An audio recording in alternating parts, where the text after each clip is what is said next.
going to talk a little bit about growing better with HubSpot, and I'm going to make a plea before I start. It's going to be interactive. Please participate. I will wait like a teacher. I'll cross my arms. I'll look at you.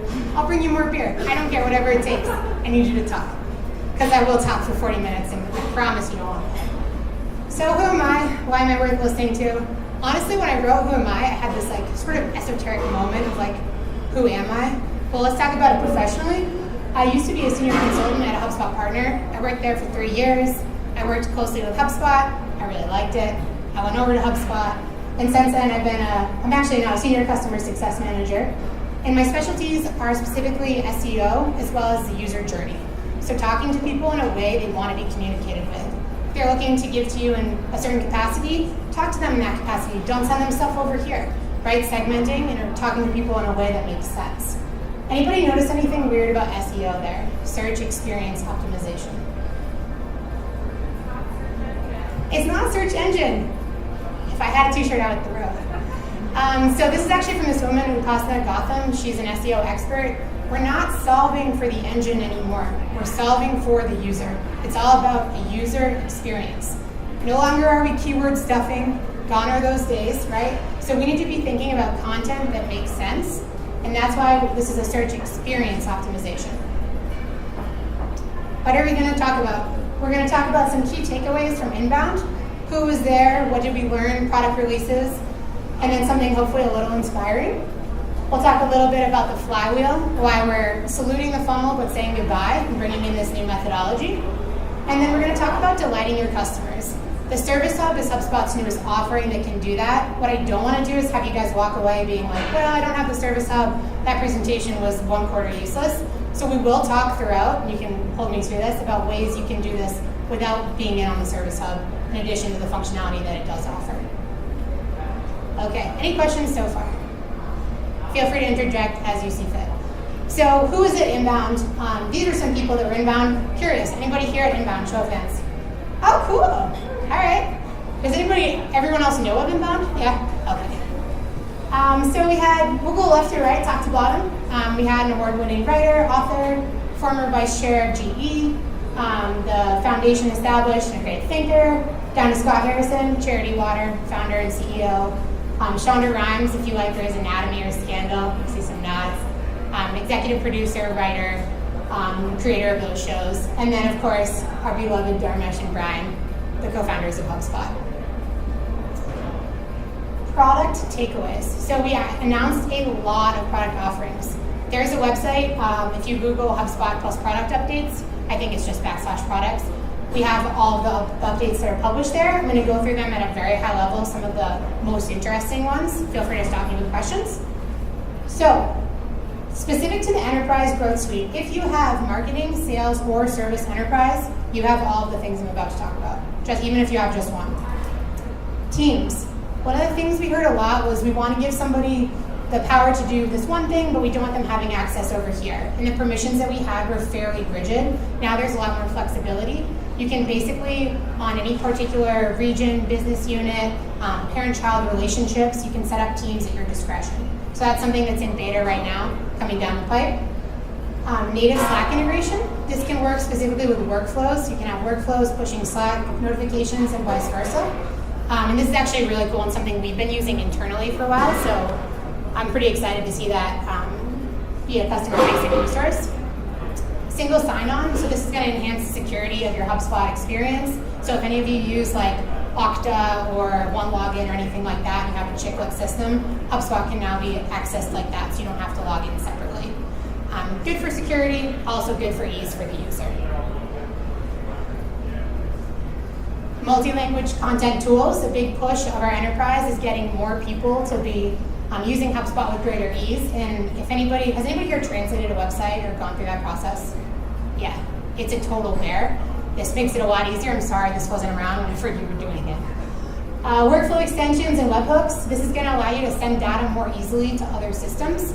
That's also something that we found is actually through our NPS, which we'll talk about later. We received a lot of feedback around, I have some disparate systems, I need them to play well together. We can use webhooks to be doing a lot of that. Enhanced predictive lead scoring. What's really cool about this is you can use a lot of factors. So it used to be we had sort of like more generic predictive lead scoring. Now you can do behavioral, demographic, firmographic, psychographic, whatever factors you want to go into that. We can help you understand who your best customer is and then nurture accordingly.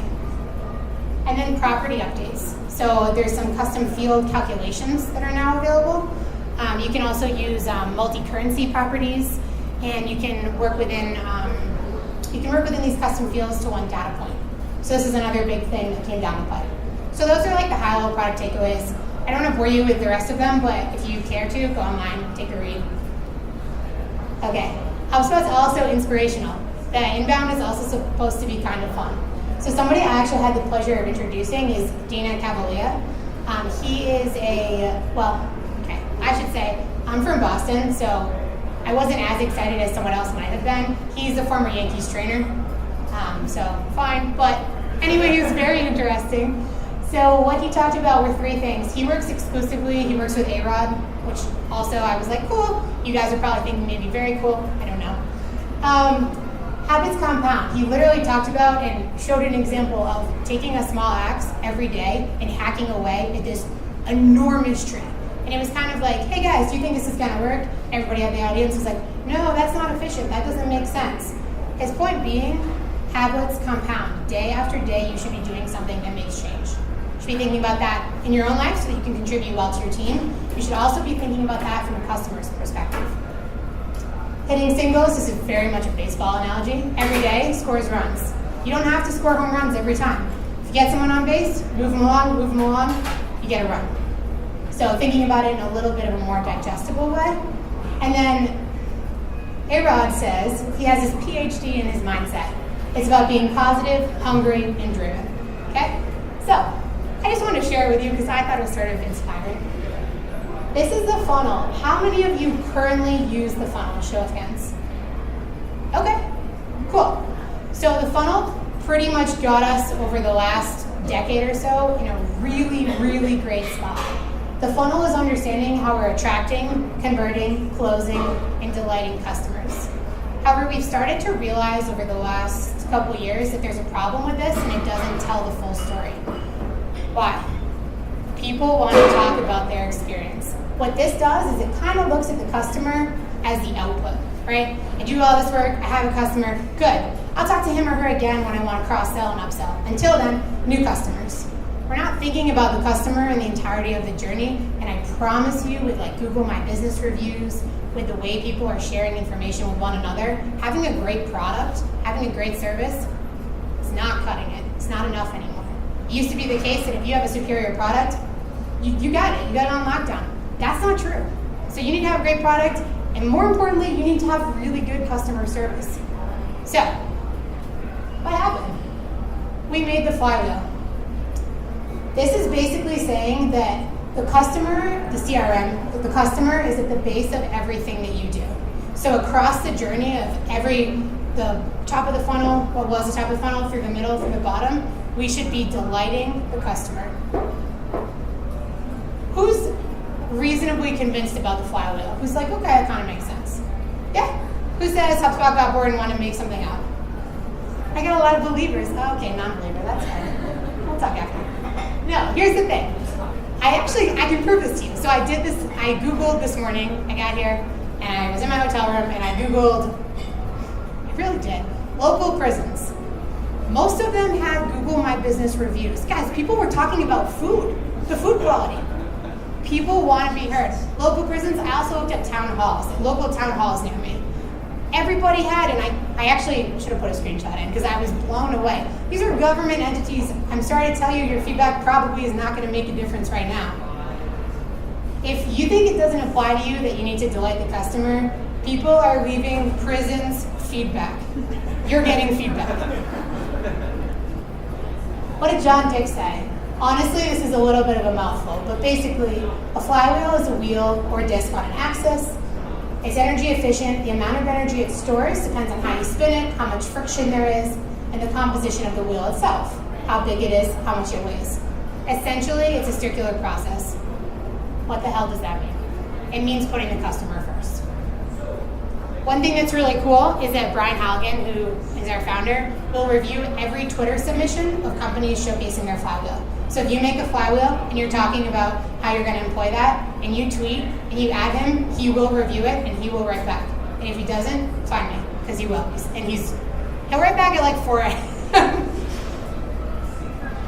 He said that marketers are moving from an era where the best product almost always won to the current state of affairs. This is about customer experience. So, we have a huge imbalance. 80% of companies believe they deliver superior customer service. Show of hands, how many of you here believe that you deliver superior customer service? Okay. So, bad news, 8% of customers, 8%. We need to bring balance to the force. We need to take this seriously because people don't think that they're getting what we think that we're giving them. So, how are you being customer-centric? How are you delighting your current customers? A good example of the flywheel that I've seen is a customer of mine, actually, who's a car parts company. And so they regularly produce, like, do-it-yourself, how to change your air filter. Why does that matter? It's top of the funnel, if we're talking about it from a funnel perspective, because there's SEO there, right? We're getting visits on our site because I'm Googling because I realize I need to change my air filter. It's also delighting people who are currently engaged with you, because if I'm on your website and I see all this content, I think they kind of know their stuff. I'm impressed. It's also bottom of the funnel good because eventually, if you're like me, you're reading the article and you think, you know what, I'm just going to hire them to do it, right? That's the kind of content we need to be producing. So think for a second, what can we be producing that can that can delight our current customers and also be speaking to people that are earlier on in their journey? Anybody, this is a real non-rhetorical question. Remember earlier I asked for participation? Here it is. Are you customer-centric? How are you delighting your customers? Can anybody think of anything that they're comfortable sharing? While you're being shy, because I'm just going to buy time and ask the question again, I would encourage you to think about, can you think of a good customer experience you've had with another company? Yeah, probably. Can you think of a bad one? Almost definitely. And are you more likely to tell your friend, hey, I ordered the shoes and they came on time? Who says that? Nobody says that. You have a meltdown on their way, tell your friend you sent an angry email, you're going to get them for 20% off, right? We focus on that. So we need to be delivering that supreme customer service all the time. So I bought you time while you were thinking, who here delivers excellent customer service, and do you have an example?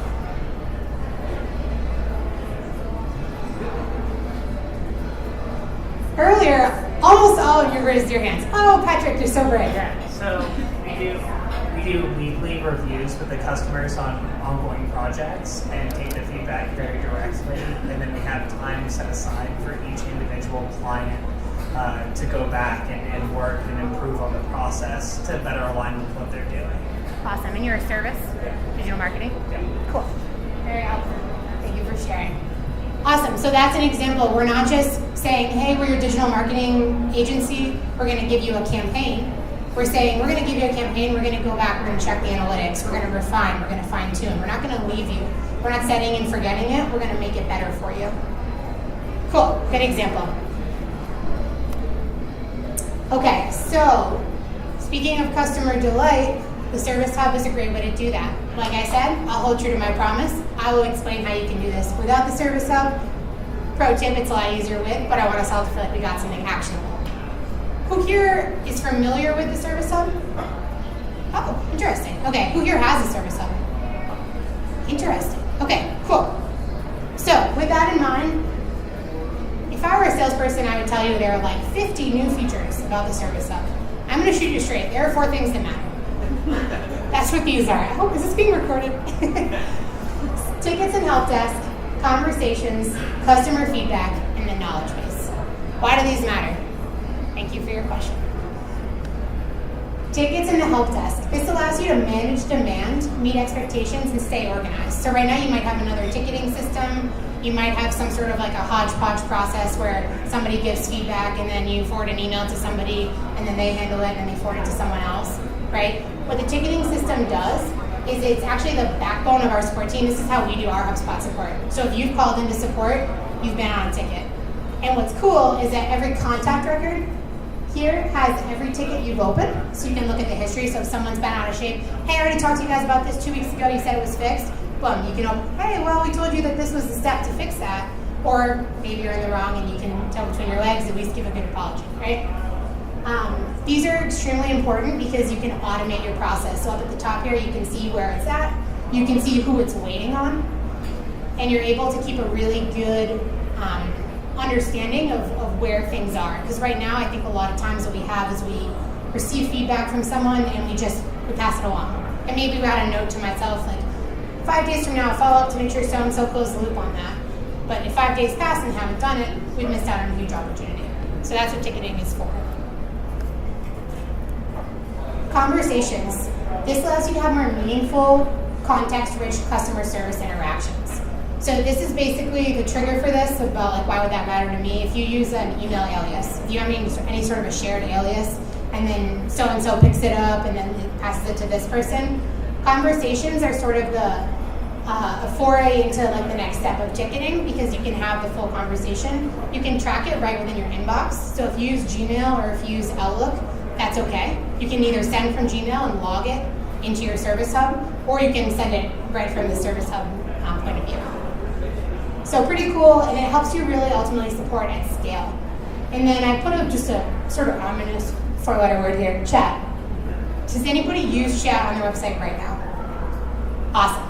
Every hand should be in the air. It's free from HubSpot, regardless of your subscription level. You should be using chat.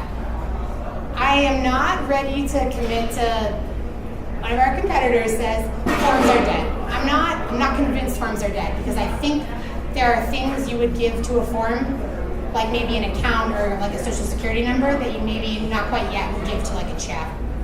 But chats are there. People are expecting to hear from you quickly. If you send an email, you could expect a day's response. That's appropriate. You're gonna wait a day long in a chat room? No chance. You've been out of shape. I won't speak for you. I've been out of shape after like 3 minutes, right? And they're getting the "Are you there?" question mark. I'm feeling playful, a bit emoji. I don't know. Well, we should be talking to people quickly. You should be setting up chat. What's nice about HubSpot Chat is you can manage when you're there and when you're not. You can do it based on your calendar, so it can actually auto-sync. And then you can take a step above that and you can say, so if my calendar is really available Monday from 9 to 10 in the morning and then again in the afternoon, but I'm not a morning person, I'm not ready to have a chat Monday morning, you can actually block that off as well. And it can still be available to your colleagues, for example. You don't have to actually like block off your calendar. You can in HubSpot control that. Again, this is a free tool everybody should be using.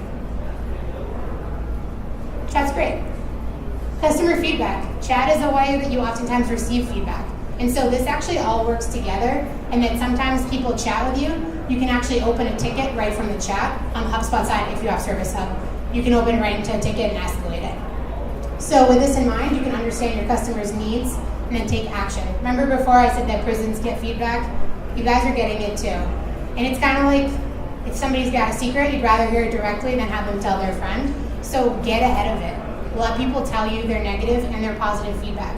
Their positive feedback allows you to create communities like this, right? People that are interested in, that like the product, creating that culture and that community. The negative feedback is good too, because a lot of times your product can evolve.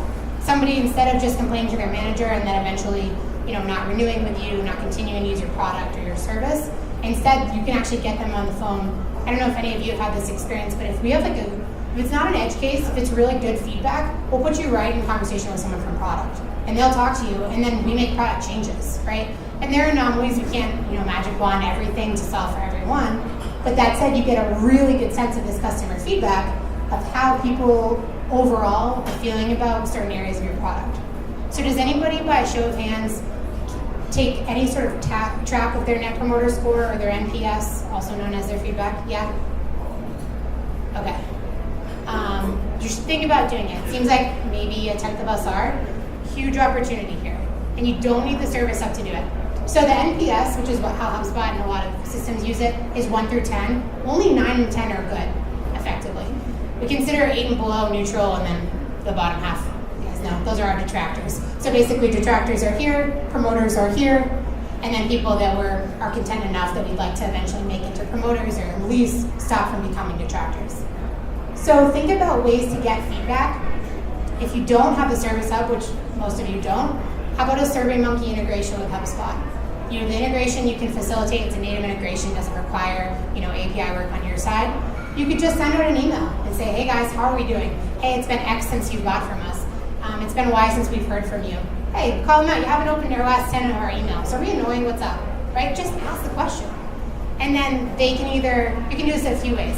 One way I really like is you can actually have CTAs right in the email, and then you track each CTA to a rolling smart list, and then that's how you segment them. So you say, we want to know, like, how do you feel?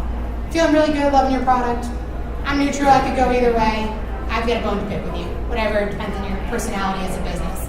And then whatever CTA they click on, you just easily make them into a smart list. Everybody on that smart list, you add a property to, and the property is promoter, detractor, neutral, right? And then maybe you have specialists who can reach out and say, hey, we got your feedback, and like we're really disappointed to hear that you were upset. We'd love to talk to you more about that. Maybe they end up on an hour-long conversation that goes nowhere. It's also possible that person has really valuable feedback. You've probably heard this from your HubSpot point of contact, but about 50% of our product updates come from our forum. So if you've ever talked to someone from HubSpot and they've said, I'll put it in the forum, that's not like a blanket dismissive answer. We scour that thing. We read it, we look for trends, and then we make changes. You guys should be doing that too. Any questions about like a workflow, smart list? I feel like I said that really quickly. It makes sense to me, but how are you guys doing? Pretty good? Okay. See how I asked for feedback? That's what you're gonna do. All right, the knowledge base is sort of a triage support, because the reality is for small to medium-sized marketers and businesses, maybe we don't have 24/7 support, right? We're not necessarily going to have people that can be constantly doing this, but we do need a knowledge base. With HubSpot, it's automatically built out, so this is basically a template with the ServiceHub, and you do title, question, answer, so on and so forth. You can also just make a basic page, FAQ page. It's going to do the exact same thing. You can do that within whatever website you have or the HubSpot platform. So simple, well-structured articles, these are automatically indexing in Google unless you don't want them to. I typically would recommend that you should. I think sometimes the fastest way, even myself, when I'm looking for something in HubSpot, I'll just Google HubSpot, whatever the question is, and it'll bring me to a knowledge-based article. So yeah, helping customers help themselves. And a way to do this is also to look at like your NPS, but tying back to that, what do people have issues with? It's typically it's a limitation of your product or your service. It's a misunderstanding. And if that's the case, get ahead of it. While you think that you can't do that, it is a little bit unclear. We're working on the user experience there, but actually you can arrive at that. Here's how. This is what the knowledge base is for, getting ahead of some of that. Or just a landing page.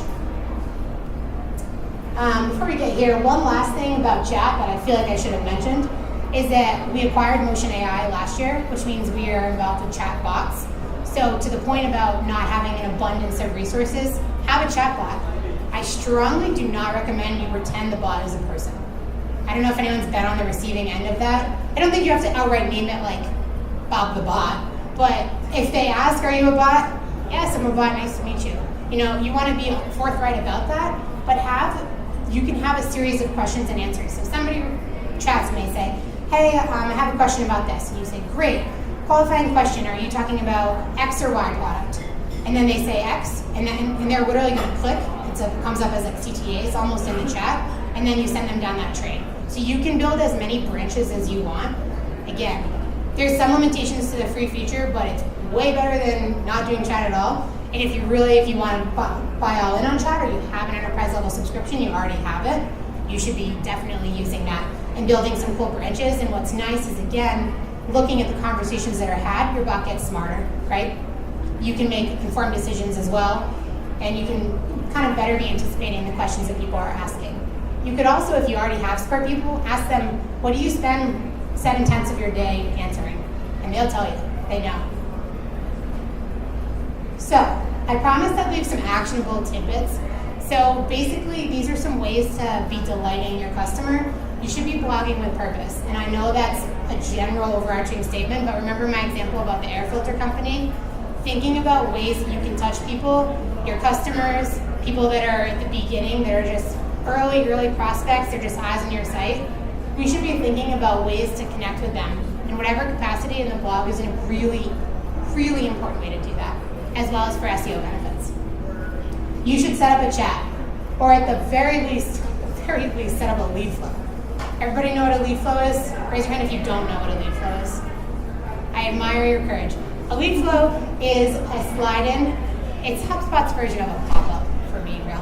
It's a slide in and it says, hey, subscribe to our newsletter. Or if you have a product page that's about some device that you have, it says, we have an ebook about the 10 best ways to employ this device. Can we mail it to you? And people put in their email address. So again, it's just a way to capture information. But I would say the best case scenario, set up a chat on high intent pages. What do those look like? Pages that typically lead to conversions, pages that you perceive to be, to use our now antiquated bottom of the funnel, right? Those are the pages, if you actually go into your HubSpot subscription and you go to reports and then you go reports home and then you create a report, you can create an attribution report and it's a decay of the last 6 pages somebody looked at before they became a customer. Go use that and then go take those 6 pages, put a freaking lead flow on them or chat. So that's a huge, like, if you don't do anything else, please do number 2. Number 3, set up an NPS survey. SurveyMonkey and HubSpot have a really great integration. I mentioned that before. Fairly seamless. Strongly recommend setting that up. If you have the ServiceHub or if you're interested in the ServiceHub, you could obviously get a demo of that. They'd be able to connect you a little bit more about the different types of surveys that we have pre-built out in the ServiceHub. So there's like a loyalty survey, there's the NPS survey, things of that nature. But either way, set something out. Send out an email, segment people that haven't interacted with you in so long, and ask them 3 CTAs, how are you feeling? Or what's stopping you from the next step, whatever it might be, and segment them. And then you're gonna follow up with them. You're gonna listen to what they say, and you're gonna engage with them accordingly. So, I think I'm pretty good on time. Time for questions? Yeah, maybe 2 to 3 questions. All right, 2 to 3 questions. All right. Any questions in particular? If the presentation was so wonderful you don't have any, that's okay. I'm sure someone, does someone back there? I'm just embarrassing someone until someone talks. Any questions? No? All right. Well then, I guess we'll leave it at that. I'm going to be around for the rest of the night, or for a while anyway. So if you were feeling shy, I wish you weren't, but you could ask me a question on the side. And if you have specific questions about this, if you have a customer success manager, you should definitely talk to them. Be like, hey, there was someone, Kelsey, she came to a HubSpot user group and she talked about this one thing. Can you expand about it? They should definitely know. Or if they don't know, I'll talk to you. Just connect me. So thank you for your time, food, drink, and thank you.